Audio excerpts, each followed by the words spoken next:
N'empêche, c'était vraiment quelque chose la première partie de Naruto. Je pense sincèrement qu'aucune autre histoire ne me marquera autant. De la première scène où on voit Naruto faire ses graffitis sur la statue des Hokage jusqu'à son combat contre Sasuke, c'est trop kiffant. Mais bon, je vous apprends pas grand chose là. Tout le monde aime Naruto. Et si vous aimez pas Naruto, je vais vous retrouver. Par contre, il y a un truc dans cette première partie du manga dont on parle pas assez à mon goût. C'est à quel point l'univers de l'œuvre est effrayant. Et je suis premier degré là. Les antagonistes sont tellement chelous qu'on a réellement peur pour nos protagonistes. Que ce soit Zabuza, Gaara, Orochimaru ou même les ninjas d'Oto, ils me filaient tous une trouille pas possible quand j'étais gamin. Je les trouvais vraiment horribles. Du coup, 15 ans plus tard, je me dis que c'est peut-être enfin le moment de soigner mes traumas en vous en parlant. Salam les refs, bien, moi c'est Jixtro et aujourd'hui j'avais envie de voir avec vous les débuts de Naruto. Mais plus spécifiquement encore, je veux prendre le temps de m'intéresser aux antagonistes de cette première partie du manga, que ce soit à travers leur caractérisation ou leurs propos. Avant de commencer, et si vous pouviez lâcher un petit like, un petit commentaire et vous abonner aussi s'il vous plaît, histoire de soutenir la chaîne, ça me ferait énormément plaisir. Et puis au pire, si vous êtes déçu d'ici la fin, mettez un dislike et expliquez pourquoi en commentaire. Au moins comme ça je saurai ce sur quoi je dois m'améliorer. Bref, sur ce, place à la vidéo. Ok, alors on parle souvent des débuts de Naruto et d'à quel point c'est génial, mais venez on se pose 2 secondes pour en parler un peu plus en profondeur. Parce qu'honnêtement, ce que Kishimoto nous a pondu dans ses premiers tomes, waouh, c'est juste phénoménal, et c'est probablement les meilleurs débuts d'un shonen que j'ai jamais lu.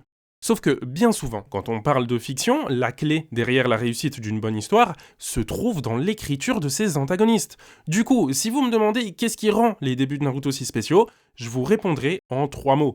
Zabuza, Orochimaru et Gaara. C'est eux qui aident à définir l'identité du manga à travers l'ambiance terrifiante qu'ils instaurent, mais aussi aux propos qu'ils amènent. Naturellement, c'est donc de ces 3 personnages que je veux vous parler. On pourrait aussi mettre Itachi dans l'eau en vrai, mais j'avais déjà pas mal traité son cas quand j'ai parlé du combat de Sasuke contre Naruto, donc on va s'en passer pour aujourd'hui. Alors, sans plus tarder, voyons concrètement comment ces antagonistes ont été écrits et pourquoi ils sont une telle réussite, à mon sens. Pour cette vidéo, on va avancer dans l'ordre de l'histoire, donc pour commencer, il nous faut parler de Momochi Zabuza. C'est pas exactement le premier antagoniste du manga, vu qu'il y a Mizuki dans le chapitre 1, mais si ça avait été le cas, je crois sincèrement qu'il aurait été le meilleur premier antagoniste d'un manga, tellement il est excellent.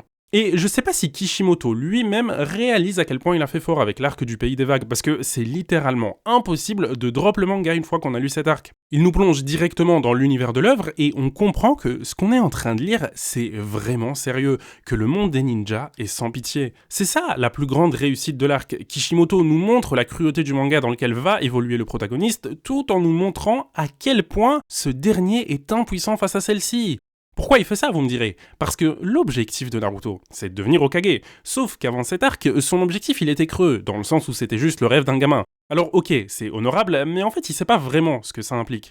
C'est pour ça que Zabuza est important. Il introduit Naruto au vrai monde des ninjas et il lui fait prendre conscience de la noirceur de ce dernier. Si tu veux devenir Hokage, tu vas devoir t'élever au-dessus de tout ça. C'est à ce moment-là que le rêve de Naruto gagne vraiment en envergure parce que ce n'est plus seulement un gamin innocent avec des rêves de grandeur, cet arc l'a transformé en véritable ninja qui est conscient des maux qui rongent sa société. La question à se poser maintenant, c'est donc comment Kishimoto a fait tout ça? En fait, ça commence avant même la première apparition de Zabuza, quand l'équipe 7, et qui est juste censée raccompagner Tazuna jusqu'à son village, se fait attaquer par les ninjas jumeaux de Kiri. Parce que, à ce stade, les seuls ninjas qu'on connaissait, c'était ceux de Konoha, donc des alliés, exception faite pour Mizuki évidemment. Mais là, pour la première fois, Naruto est confronté au danger du monde extérieur. Sauf que cette première expérience s'est avérée être une catastrophe à tous les niveaux. Il a été incapable de bouger. Mais justement, le fait qu'il se soit complètement foiré nous permet de nous attacher à lui, parce que c'est beaucoup plus facile de se prendre d'empathie pour un raté qui doit encore progresser que pour un génie comme Sasuke qui réussit tout ce qu'il fait. Identification, tout ça, vous connaissez. Bref, vient ensuite l'apparition de Zabuza, qui, on va pas se mentir, a un flot de bâtards. Genre, sérieux, c'est quel type de farmer encore ça? Le frérot est posé tranquille de dos sur son épée qui est enfoncée dans l'arbre. Et Asie, les années 2000, c'est n'importe quoi. Mais du coup, ce qui fonctionne vraiment bien avec cette scène, c'est la pression qu'impose Zabuza. Parce que les deux jumeaux de Kiri, ils ont peut-être permis à Sasuke de flex sur Naruto, mais in fine, Kakashi les a gérés en dormant presque. Par contre, Zabuza c'est différent. Dès qu'il apparaît, on voit que Kakashi dégaine son Sharingan. Et même si on sait pas encore ce que c'est, ça suffit pour nous faire comprendre que ce combat s'annonce compliqué. Sasuke tremble, Naruto a peur une nouvelle fois et Sakura n'en parlons même pas. Les trois sont tétanisés face à cet ennemi qui est bien trop puissant pour eux. Et là, on commence à comprendre réellement ce qu'est le monde des ninjas. Un monde où n'importe quelle mission, aussi anodine semble-t-elle, peut aboutir à la mort. C'est ça qui m'a fait tomber instantanément amoureux de ce manga. J'avais peur pour les protagonistes. Et c'est un peu une peur irrationnelle, parce que au fond, je sais très bien qu'il va rien se passer. On est au 2e tome, genre, c'est évident que le héros va s'en sortir. Mais c'est suffisamment vraisemblable pour que j'y croie le temps du combat, et donc que je sois pleinement investi dans l'histoire. Zabuza est une menace. Bon, ok, le fait que j'avais moins de 10 ans la première fois que j'ai vu ça a sûrement joué aussi, mais c'est un détail, ça vous inquiétez pas. En fin de compte, même si la situation dégénère un peu quand Kakashi se fait capturer, nos héros parviennent à s'en sortir après le coup de génie de Naruto et Sasuke. D'ailleurs, si on veut être un peu taquin, on peut même dire que c'est déjà le début de la fin pour Sakura, parce que honnêtement, elle ne sert absolument à rien durant le combat. Et ça montre juste que, dès le début en fait, Kishimoto ne savait pas du tout quoi faire avec elle dans ce trio, si ce n'est la mettre dans un rôle de support pour les deux autres. Ok, avant d'aller plus loin, il y a 2 trucs dont je dois encore vous parler sur ce combat.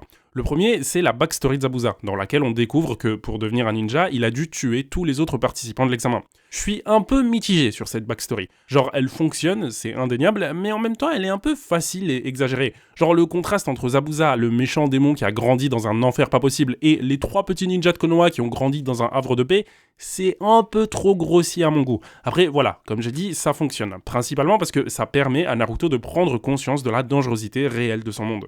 Et justement, le deuxième truc dont je voulais vous parler, c'est l'apparition d'Aku. Là aussi, Kishimoto fait forte impression en présentant un nouveau personnage qui a l'âge de Naruto, mais qui a vraisemblablement tué Zabuza sans difficulté. Pour reprendre les mots de Kakashi, il existe des ninjas bien plus jeunes que toi qui sont bien plus forts que moi. Ouah, franchement, cette phrase, je la trouve trop folle. En fait, c'est une image très simple, mais qui permet de nous projeter facilement dans l'immensité de l'univers de Naruto. Niveau écriture, on peut difficilement faire mieux. De manière générale, la règle numéro 1 quand il s'agit de storytelling, c'est show don't tell. En gros, faut privilégier le fait de montrer quelque chose plutôt que de simplement le raconter. Mais avec cette phrase, Kishimoto il fait tout le contraire. Il ne montre rien et il se contente juste de raconter.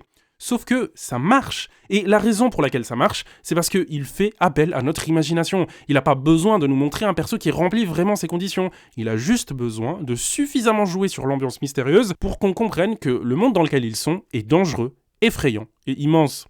Je vais me répéter, mais la phrase est vraiment géniale. Maintenant, si je vous ai parlé de ces 2 éléments, entre la backstory de Zabuza et l'apparition d'Aku, c'est d'une part pour cibler le contraste qu'il présente par rapport à la naïveté de Naruto, et d'autre part pour expliciter l'ambiance effrayante qui plane dans cet arc. Ça avait commencé avec les frères jumeaux et ça n'a plus cessé de gagner en intensité depuis.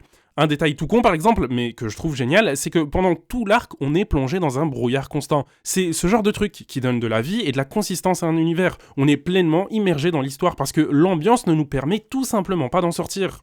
Ok, donc ça c'était pour la première confrontation de Zabuza avec l'équipe 7. Maintenant, au risque de vous décevoir, je vais pas spécialement vous parler du combat sur le pont, parce que en vrai, on est juste dans la continuité de ce qu'on avait déjà. Zabuza affronte Kakashi et c'est serré, Aku affronte Naruto et Sasuke avec des moments géniaux qui nous montrent encore une fois à quel point 2 ninjas d'un même âge peuvent avoir une vie complètement différente. Et puis on a Sakura qui existe en arrière-plan. Alors j'ai pas envie de vous parler du combat, oui, mais à un détail près quand même. Il faut absolument qu'on discute du dénouement du combat qui va déboucher sur la conclusion de l'arc. Donc Zabuza et Aku finissent tous les deux par perdre leurs combats respectifs. Sauf qu'au moment où Kakashi s'apprête à tuer Zabuza, Aku intervient pour protéger ce dernier. Et là, c'est l'incompréhension totale pour Naruto. Pourquoi ce gamin a-t-il sacrifié sa vie pour protéger un être aussi abject que Zabuza ? Surtout que ce dernier ne semble avoir aucune considération vis-à-vis d'Aku. Donc, est-ce qu'il a vraiment sacrifié sa vie aussi facilement pour presque rien ? C'est de ce genre de truc dont je parlais quand je disais que cet arc avait transformé Naruto en véritable ninja conscient de la société, de ses problèmes et de ses dangers. Pour la première fois de sa vie, il constate, de ses propres yeux, à quel point le monde peut être complexe. Il avait rencontré Aku dans un contexte paisible, alors jamais il n'aurait pu imaginer qu'il finirait par l'affronter dans un combat mortel. Et il avait placé sur Zabuza une image de monstre sans cœur, alors jamais il n'aurait pu imaginer que ce dernier puisse pleurer la mort de quelqu'un d'autre. Zabuza et Aku ont changé Naruto. Leur relation a changé Naruto. Ils lui ont montré toute la noirceur du monde dans lequel il voulait évoluer. Mais ils lui ont aussi montré que même dans les ténèbres les plus profondes, on pouvait toujours trouver une petite lumière. Aussi tragique a été leur vie, Aku et Zabuza auront au moins eu la chance de se trouver l'un l'autre pour s'entraider dans leur malheur. Un autre élément qui contribue à la pesanteur de l'arc, c'est le fait que pendant un court instant au moins, les personnages pensent réellement que Sasuke est mort. Alors oui, je sais, en 2026, c'est compliqué de s'imaginer le truc quand on connaît la suite. Mais si on remet ça dans son contexte, c'est low-key assez puissant comme événement. Le moment où Sakura rappelle qu'un ninja ne doit jamais montrer ses émotions tout en pleurant ses grands morts, je suis désolé, mais la scène fonctionne vraiment bien sur moi. Et justement, cette pesanteur que porte l'arc, c'est un de ses plus grands atouts. C'est la première mission sérieuse que nous montre Kishimoto, et il faut dire qu'il a parfaitement géré son coup pour nous présenter son univers. Peut-être même un peu trop bien d'ailleurs, mais je vous expliquerai ce que j'entends parler un peu plus tard. Avant ça, je dois vous parler du propos autour des enfants soldats et de la déshumanisation des ninjas. J'ai un peu survolé le truc tout à l'heure quand j'ai parlé de Zabuza et Haku, mais faut bien comprendre que c'est ça la clé de l'arc, et c'est ça qui donne cette envergure nouvelle à Naruto et ses ambitions. C'est pour ça que la qualité de l'arc est surprenante, parce que Kishimoto cible très rapidement les problématiques de son univers, et il nous les raconte parfaitement pour justement lui donner de la substance. Donc on se retrouve avec un protagoniste qui est directement confronté à tout ce qui peut mal aller dans son monde. Il voit comment des enfants peuvent devenir des meurtriers, et comment ce système de ninja finit par déshumaniser même les âmes les plus pures, jusqu'à en faire de véritables monstres. Ce qui fait qu'on en vient nous-mêmes à se questionner sur les ninjas. Est-ce qu'ils peuvent être autre chose que simplement des armes humaines? Est-ce que l'objectif de Naruto a vraiment du sens? Et quelle est la valeur réelle derrière le fait d'être un ninja? Et a fortiori, celle d'être le Hokage. En gros, est-ce qu'ils peuvent exister de manière juste et honorable, ou est-ce qu'ils sont condamnés à n'être que des meurtriers glorifiés? Et là, en fait, on a le point de départ de la réflexion de Naruto, qu'il s'agisse du personnage ou du manga. Kishimoto nous a donné son univers, ensuite il nous a montré ses problèmes, et maintenant il va nous raconter comment le protagoniste va essayer de naviguer à travers ses questionnements et ses problématiques. En théorie, c'est génial. Sauf qu'en pratique, c'est un peu plus compliqué. Parce qu'à mon sens, cet arc du Pays des Vagues, c'est un peu un ovni quand on le compare au reste de l'œuvre. C'est pour ça que je disais qu'il présente son univers un peu trop bien. Au final, entre l'imagerie que cet arc nous renvoie sur l'univers et l'univers en tant que tel qu'on finit par découvrir plus tard, il y a une sorte de dissonance qui me gêne un peu. Genre, ça se voit que le monde qu'on voit dans Shippuden, c'est pas exactement celui auquel Kishimoto pensait quand il écrivait l'arc du Pays des Vagues. En fait, il y a plein d'idées super intéressantes qu'il nous introduit, mais qu'il finit par sous-exploiter vu qu'il redirige son attention ailleurs. Typiquement, le côté enfant-soldat, je le trouve génial, mais à part quelques exemples par-ci par-là, c'est un peu une thématique secondaire, voire tertiaire, alors que toute l'histoire, ou presque, tourne autour d'enfants-soldats. Ça aurait dû prendre une place beaucoup plus importante dans l'histoire, à mon sens. Pareil pour la déshumanisation des ninjas, qui n'est plus du tout un sujet après le premier arc. Après, ça encore je me dis que c'est logique, vu que l'œuvre ne se concentre plus que sur des ninjas, c'est difficile d'avoir le contraste nécessaire pour que la thématique reste pertinente. D'ailleurs, c'est pour ça qu'il va la transposer chez les Jinchuriki, puisqu'avec eux, la thématique redevient pertinente. Mais du coup, je trouve ça un peu dommage, parce qu'on perd complètement le point de vue des personnages non ninja, alors qu'ils étaient hyper importants dans ce premier arc. Même la gestion de la mort est particulière par rapport à la suite de l'histoire. Genre, ça se voit trop que Kishimoto voulait capter notre attention en nous choquant, parce que faire mourir comme ça Zabuza et Haku, c'est une dinguerie un peu, alors que derrière, il y a quasi plus aucun perso important qui meurt dans la première partie. Ce qui rejoint un peu ce côté de promesse non tenue. Ce premier arc nous a présenté un manga qui n'était pas exactement celui qu'on allait lire. Au final, ça va, c'est pas trop grave vu que l'œuvre a simplement pris une direction légèrement différente, mais toujours aussi qualitative. Par contre, ça aurait pu très mal tourner si la suite n'avait pas été à la hauteur. D'ailleurs, quand on regarde bien, je trouve que l'arc il a un peu une vibe One Piece, avec le protagoniste qui débarque dans un village contrôlé par des méchants dont il doit se débarrasser. Puis ça se limite pas juste au postulat de base, même dans le déroulement de l'arc, il y a quelques similitudes, notamment la relation de Naruto et Inari, qui est typiquement le genre de truc qu'on voit avec Luffy et les princes ou princesses des îles sur lesquelles il débarque. Au final, plus j'y repense et plus je me dis que Naruto aurait quand même gagné à avoir un peu plus d'arc dans ce genre, aussi bien pour la construction de son univers que pour le développement des persos. Genre là, Kishimoto a vraiment pris le temps de développer l'histoire du petit village, avec son passé, ses habitants, son fonctionnement économique même, ses problèmes, bref, un vrai écosystème qui existe en dehors de Konoha. Et quand on fait les comptes à la fin de l'œuvre, ce genre de truc, ça manque terriblement, parce qu'on finit par avoir l'impression de vivre en vase clos, tellement l'histoire est cloîtrée à Konoha et ses alentours. D'ailleurs, si vous avez un peu maté les fillers de l'anime, cette formule de mission à l'extérieur du village, c'est un tap-in qu'ils utilisent constamment. En même temps, ils ont compris qu'il y avait une tonne de potentiel inexploité. Et je pense que le pire là-dedans, c'est que l'arc du Pays des Vagues est vraiment excellent. Du coup, comme on sait de quoi est capable Kishimoto, ça rend l'absence d'arc similaire d'autant plus frustrante. Mais enfin bref, faut passer à la suite là, donc il est temps de conclure cette partie sur Zabuza et l'arc du Pays des Vagues. In fine, c'est un arc excellent, qui a parfaitement su présenter la dangerosité de l'univers de Naruto avec une ambiance constamment pesante et terrifiante, tout en apportant un propos hyper pertinent sur la place des ninjas dans la société. Ok, maintenant passons au prochain antagoniste. Et là, niveau chronologie, il n'y a pas vraiment de priorité entre Orochimaru ou Gaara. Les deux font leur première apparition durant l'examen de Chunin, ils servent aussi tous les deux d'antagonistes majeurs à l'arc, et leur défaite survient pratiquement en même temps. Du coup, si je dois choisir, je préfère commencer par vous parler d'Orochimaru. Comme Naruto l'affronte avant de combattre Gaara, ça me semble être l'ordre le plus pertinent. Donc, Orochimaru. Je suis obligé de commencer par vous faire chier, encore avec mon ambiance terrifiante. Parce que, sérieux, son introduction dans la forêt de la mort, c'est du grand n'importe quoi. Un sans faute en tout point. Zabuza, c'était déjà quelque chose, parce qu'on avait très vite compris à quel point nos protagonistes étaient moins forts. Sauf qu'au moins, il y avait Kakashi avec eux, donc on n'était pas spécialement inquiets. Mais là, l'équipe 7 doit affronter un ennemi qui est beaucoup plus fort que Zabuza, alors qu'ils n'ont personne pour les aider. Ils étaient pris au piège face à un véritable monstre, dont chaque action était traumatisante. Mais c'était pas traumatisant pour les persos uniquement. Je vais même pas faire semblant, parce que je me chiais dessus la première fois que je l'ai vu avec sa langue bizarre et son cou infini là. Puis ses yeux, non, c'est trop. En fait, tout chez lui dégage une aura malveillante. Dites-vous, les premiers trucs qu'il fait quand on le voit, c'est avaler le rouleau dont avait besoin l'équipe 7 et mettre Sakura et Sasuke sous Genjutsu en leur faisant voir leur propre mort. Vraiment, le type c'était une merde humaine. Mais du coup, en tant qu'antagoniste, son introduction et sa caractérisation sont une réussite complète. D'ailleurs, je crois que j'ai compris ce qui me dérange le plus avec lui, et la raison pour laquelle je le déteste autant. Il était beaucoup trop énigmatique. Parce qu'autant Zabuza, on avait fini par cerner le personnage, plus ou moins. C'est un ninja sanguinaire et dangereux, mais qui est principalement motivé par l'argent. Autant, Orochimaru, on n'avait aucune foutue idée de ce qu'il faisait, ni de pourquoi il le faisait. Pourquoi est-ce qu'un ninja aussi puissant et légendaire en avait après l'équipe 7 ? Ça n'avait juste pas de sens. Et même quand on comprend que c'était pour Sasuke, on comprend toujours pas pourquoi ce choix.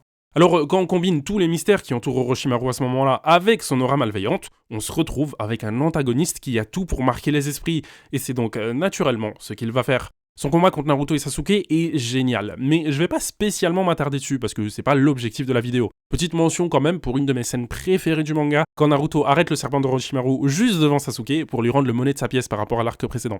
Mais surtout, l'idée principale que je cherche à vous transmettre avec cette première apparition d'Orochimaru, c'est la peur qu'il instaure dans l'esprit de nos protagonistes, et par conséquent aussi, dans nos esprits à nous. Et en soi, c'est déjà bien, si un antagoniste n'a pour lui que la peur qu'il instaure. Mais en vrai, ça suffit pas pour le rendre légendaire.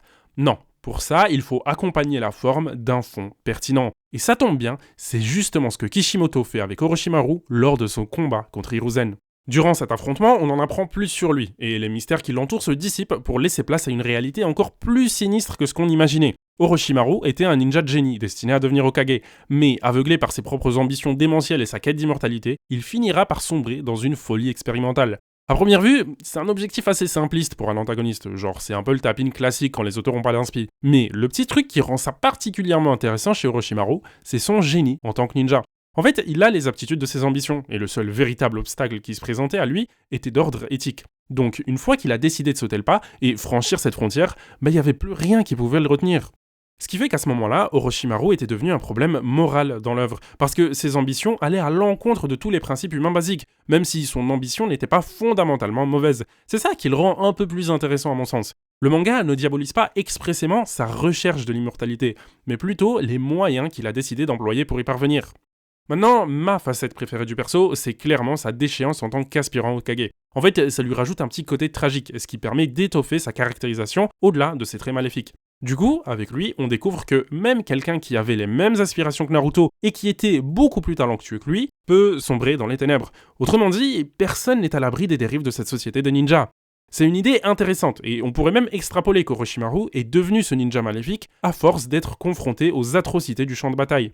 Surtout qu'il a grandi dans une des périodes les plus meurtrières du monde de Naruto, donc c'est vraiment pas déconnant de faire cette connexion. Mais voilà, il y a un peu le même problème qu'avec Zabuza, dans le sens où la suite de l'histoire se focalise tellement sur l'obsession d'Orochimaru pour un nouveau corps, qu'il en est rapidement réduit à un simple outil narratif. En fait, plus l'histoire avance et moins il aura de la substance et de la complexité en tant que perso, ce qui fait que son propos, lui aussi, perd en intensité. D'un côté, je trouve ça dommage, tellement il était marquant sur cette première partie de l'œuvre. Mais de l'autre, je me dis qu'en fait, son histoire s'est véritablement terminée quand Hiruzen lui a pris ses deux bras. Donc Kishimoto avait juste plus grand chose à raconter avec lui. Toujours est-il qu'Orochimaru a permis, lui aussi, de mettre en évidence une des failles du système des ninjas et les dérives potentielles qu'il pouvait engendrer. En revanche, cette fois, et contrairement à Zabuza, Orochimaru n'a pas vraiment altéré Naruto sur ses convictions ou sa personnalité. En fait, il était tellement extrême dans sa position de mal absolu qu'il n'avait pas grand-chose à apporter au protagoniste. Enfin, si, il y avait quand même un truc. La réalisation de ce que pourrait devenir Sasuke s'il se met à sombrer. C'est pour ça que c'est même pas Naruto qui bat Orochimaru dans cet arc. Déjà, parce qu'il n'en avait pas les capacités, ça c'est évident, mais surtout, narrativement, c'était pas son histoire, et donc pas son combat non plus. Très bien, j'ai été un peu plus rapide sur Orochimaru, mais je pense qu'on a bien fait le tour, donc on peut passer au dernier antagoniste de la vidéo, à savoir Gaara. Et en scred, c'est vraiment un des meilleurs persos du manga. En tout cas, c'est un de ceux dont l'écriture est restée la plus constante en qualité du début jusqu'à la fin. Mais bon, on n'est pas là pour parler de ça. Aujourd'hui, ce qui nous intéresse, ce sont ses débuts dans l'œuvre. Et une chose est sûre, ses débuts sont une énorme réussite. Bon, par contre, on est encore sur un aura farmer de compétition, parce qu'il y avait vraiment aucune raison d'être à l'envers sur une branche d'arbre, à part pour flex sur les autres. Mais faut bien avouer que ça marche. Pour une première apparition, on comprend direct qu'il en impose. Sauf qu'en vrai, c'est pas ça qui rend Gaara marquant. Parce que, ok, il est fort, mais il y en a d'autres des Genin qui nous sont présentés comme étant très forts.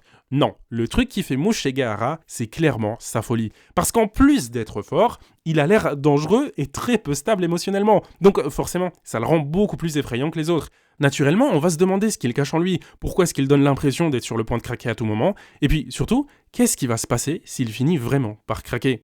Franchement, j'ai des frissons quand je repense à la version de Gaara durant l'examen de Chunin. Surtout que Kishimoto arrêtait pas d'alterner la menace entre lui et Orochimaru. Du coup, on savait jamais sur quel pied danser. Genre, de qui est-ce qu'on devait le plus se méfier ? Du génie du mal qui prend un malin plaisir à effrayer des gamins, ou d'une bombe à retardement qui peut exploser à tout moment ?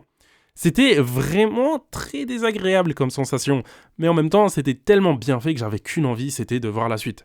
D'ailleurs, même le pouvoir de troisième œil de Gaara était désagréable as fuck. Zerovan, je crois que j'ai développé des PTSD du fisheye juste à cause de lui. À chaque fois que je vois cet effet, je repense forcément à lui et à toutes les dingueries qu'il a fait durant l'examen.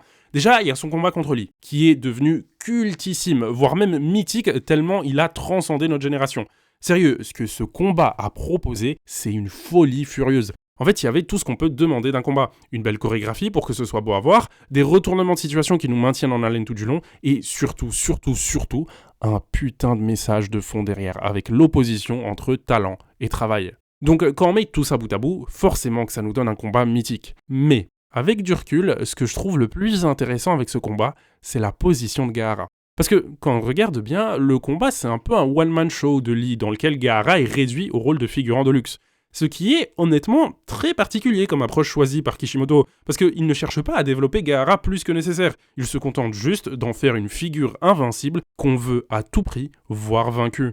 Évidemment, ce qui rend le combat si fascinant, c'est son côté anti-cathartique et frustrant. On voit le héros arriver tout près de son objectif, mais quand même échouer au bout. Sauf qu'en termes de construction de personnage, c'est génial, parce que ça donne une envergure gigantesque à Gaara. En fait, paradoxalement, ce combat réussit à la fois à montrer que Gaara est beaucoup plus puissant que tout ce qu'on aurait pu imaginer, mais en même temps, il montre que malgré cette surpuissance, il est en réalité bel et bien prenable. C'est vraiment trop bien fait de la part de Kishimoto, puisque forcément, derrière, ça va rendre les futurs combats de Gaara d'autant plus intrigants. Qui va bien pouvoir venir à bout de ce colosse ? À mes yeux, le plus fou dans ce combat, c'est l'impact qu'aura Lee dans l'esprit de Gaara. Parce que pour la première fois, ce dernier va goûter à la possibilité de la défaite. Sauf que ça va le rendre complètement zinzin. Déjà que le bougre était très peu stable émotionnellement. Là, ça va carrément devenir un phénomène de cirque. Dites-vous qu'il était tellement dérangé qu'il va finir par faire une descente dans l'hôpital où se trouve Lee pour le tuer pendant sa convalescence. Faut se rendre compte de la folie furieuse du type. Ça rigole vraiment plus là. D'ailleurs, je crois que c'est précisément cette scène qui m'a fait me dire qu'il était définitivement pire qu'Orochimaru. Puis, est-ce qu'on en parle du moment où Gaara descend pour affronter Sasuke, mais qui prend le temps de tuer deux boucs en chemin au calme ? C'est de ça que je parle quand je dis que les débuts de Naruto sont effrayants. On a véritablement peur pour nos protagonistes, parce qu'un personnage comme Gaara existe, et tout nous indique qu'il est capable d'absolument tout, sans aucun filtre. Et là où moi il me faisait encore plus peur qu'Orochimaru, c'est justement son côté chaotique et imprévisible, parce que lui-même ne semblait pas pouvoir se contrôler. Ok, c'est bien beau tout ça, mais vous avez peut-être remarqué, j'ai beaucoup parlé de l'aura du perso et d'à quel point il me faisait me pisser dessus, #honnêteté, mais j'ai encore rien dit du plus important, à savoir le propos qu'il amène dans l'œuvre. Qu'est-ce que Gaara nous raconte ? Pour répondre à cette question, faut évidemment s'intéresser à son combat contre Naruto, à la fin de l'arc de l'examen. D'une certaine manière, on pourrait argumenter que ce combat est le plus important de l'œuvre pour ce qu'il permet à Naruto d'accomplir. Je m'explique. Jusqu'à présent, Naruto n'avait encore jamais réussi à sauver un de ses ennemis. Mizuki disparaît de l'œuvre après le premier chapitre, Zabuza et Yaku meurent à la fin de leur arc, et Orochimaru, c'est Orochimaru, y a rien à gratter là.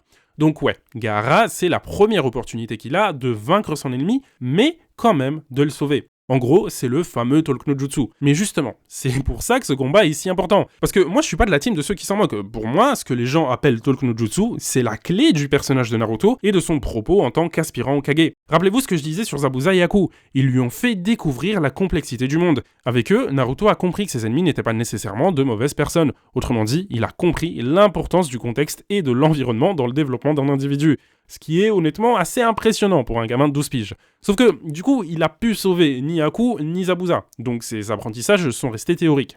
Et c'est en ça que Gaara est important dans son évolution à lui. Si Naruto veut devenir Hokage pour rendre la société des ninjas meilleure, il doit absolument trouver un moyen de sauver Gaara de ses démons. La solution qu'il a trouvée ici, c'est celle de la connexion émotionnelle. Tendre la main à l'autre comme Hiruka lui a tendu sa main. C'est une très bonne solution à petite échelle quand il s'agit que d'une personne sur laquelle on peut concentrer tous ses efforts. Mais du coup, c'est moins efficace si le problème concerne plusieurs personnes, vu que la connexion émotionnelle ne sera plus aussi puissante ou pertinente. Après, c'est pas un truc que Kishimoto a vraiment exploré, vu que les combats de Naruto étaient toujours très orientés sur de l'individuel, et le seul moment où il a été confronté à un ennemi de plus grande taille, c'était des zombies et des Zetsu, donc pas très intéressant. Pour en revenir à Gaara, du coup, ce combat, c'est un peu le modèle de tous les futurs grands affrontements de Naruto, que ce soit dans l'opposition que présente Gaara en tant que miroir du protagoniste, ou dans la résolution du combat qui permet une réhabilitation de ce dernier. Je vais pas aller plus loin dans cette idée de miroir du protagoniste, je me réserve ça pour une autre vidéo. En revanche, là où on peut creuser, c'est sur l'idée d'armes humaines que sont les ninjas. Tout à l'heure, j'avais dit que le concept avait été transposé sur les Jinchuriki. Et ben justement, Gaara en est le meilleur exemple. On voit comment sa vie a été façonnée par ce statut de réceptacle, et surtout, on voit qu'il en a perdu toute identité. Il n'existait plus que comme ce démon capable de tuer à tout moment. Ce qui nous amène encore à questionner le monde des ninjas. Pourquoi un enfant innocent aurait à subir ce genre de traitement alors que lui n'a rien demandé ou choisi? C'est purement et simplement de l'injustice. D'autant plus que les personnes qu'il déteste et ont peur de lui sont aussi celles qui se servent de lui parce qu'elles ont besoin de sa puissance, rendant l'injustice encore plus absurde. Mais est-ce que cette injustice que Gaara a subie suffit pour justifier toutes les atrocités qu'il a commises? Naruto a tranché la question en choisissant non pas de punir, mais plutôt de sauver, parce qu'il a compris, depuis son affrontement contre Zabuza, que le problème n'était pas de l'ordre individuel, mais bien sociétal et systémique. Qu'est-ce que ça veut dire? Que ça sert à rien d'éliminer les problèmes à échelle individuelle, vu que le plus gros problème, c'est le monde des ninjas en tant que tel. Et donc, tant que ce problème ne sera pas réglé, il continuera d'engendrer des petits problèmes à l'échelle des individus. Alors, tout ce que Naruto peut faire pour l'instant, c'est sauver les individus avant de devenir Hokage pour pouvoir agir à plus grande échelle. Non, franchement, là, on touche l'excellence dans l'écriture de Kishimoto, et c'est pour ça que je trouve ça ridicule, les gens qui se moquent du Talk no Jutsu. Pour moi, tu peux pas kiffer Naruto et ne pas kiffer ce concept. En plus, le pire, c'est qu'il bat quand même ses ennemis avant de leur parler. D'ailleurs, c'est justement parce qu'il est en train de les battre, et donc en position de les tuer, que son propos est d'autant plus puissant. Il pourrait choisir la facilité en éliminant simplement ce qui pose problème, mais non, il choisit toujours, ou presque, de tendre sa main pour offrir une seconde chance.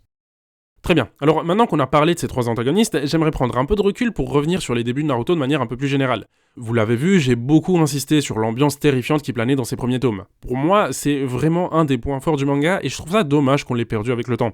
D'un côté, je comprends, parce que l'ambiance reposait beaucoup sur les mystères de l'univers qu'on ne connaissait pas, donc forcément, plus on en apprend sur le monde de Naruto, et moins il y a de la place pour que notre imaginaire puisse exister.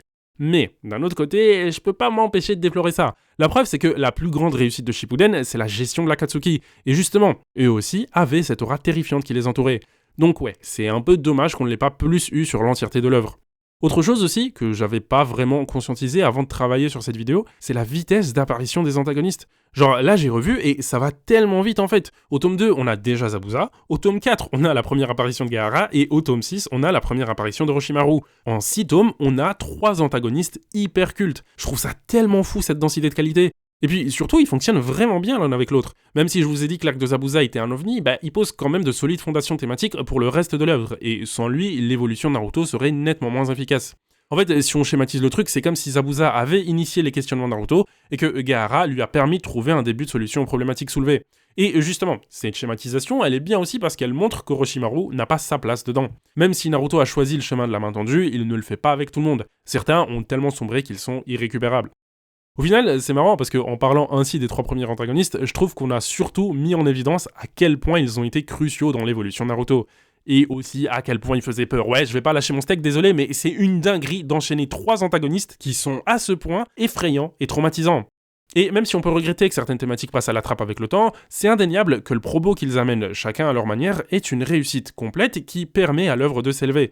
Dans tout ça, je crois que mon questionnement préféré, c'est celui de Zabuza, autour de la place des ninjas dans la société et le rôle en tant qu'arme humaine. Je trouve qu'il apporte quelque chose de tellement intense et tragique, tellement rapidement que c'est un plaisir à lire à chaque fois. Bon, et avec ça, je crois qu'il est temps de passer à la conclusion de la vidéo. Ça m'a fait du bien quand même de vous parler de ces 3 antagonistes. Par contre, je sais pas si j'ai réussi à soigner mes PTSD du fisheye, hein. Plus sérieusement, c'était vraiment un pur kiff de faire cette vidéo et de discuter avec vous de ma partie préférée d'un de mes mangas préférés. Vraiment, cette première partie de Naruto, elle a une place tellement précieuse dans mon cœur. Je crois que j'en suis amoureux carrément, tellement je peux me la refaire sans jamais m'en lasser. C'est l'enchaînement d'arcs que je trouve le plus formidable dans les shonen, en termes de qualité et de quantité. Dites-vous, même le pré-ellipse de One Piece, que je surkiffe, a pas un truc comme ça. Mais du coup, c'est quoi la conclusion de cette vidéo juste ? Bah que Naruto c'est trop bien, hein, qu'est-ce que vous voulez que je vous dise ? Vraiment, j'ai parlé pendant 35 minutes juste pour vous dire Naruto c'est trop bien. Mais en même temps, j'y peux rien moi si Naruto c'est vraiment de la frappe. Non, en vrai, s'il fallait retenir quelque chose de cette vidéo, ce serait ça. Les débuts de Naruto mettent en place une ambiance tellement effrayante et immersive avec les antagonistes qu'ils plongent directement le lecteur dans l'univers de l'œuvre sans lui permettre d'en sortir. La cerise sur le gâteau étant le fait que ces mêmes antagonistes amènent avec eux une remise en question du monde des ninjas via des problématiques concrètes relatives au statut de ninja lui-même. Ouais, je sais, c'était un peu long et pompeux, mais c'était nécessaire. Parce que si vous avez compris ça, vous avez compris mon propos. Bref, c'était tout pour moi, j'espère que vous avez kiffé la vidéo. Si c'est le cas, n'hésitez pas à lâcher un petit like, un petit commentaire, histoire de soutenir la chaîne. Abonnez-vous aussi, ça fait toujours plaisir. Je vais pas vous dire que je vise les 10K, mais si je les atteins, je vais pas m'en plaindre, hein. Ah oui, et du coup, si vous avez pas aimé la vidéo, c'est le moment de mettre un dislike, mais de toute façon, je crois que ceux qui ont pas aimé, ils sont déjà partis. Sur ce, c'était le Strauss, merci d'avoir regardé, et à la prochaine.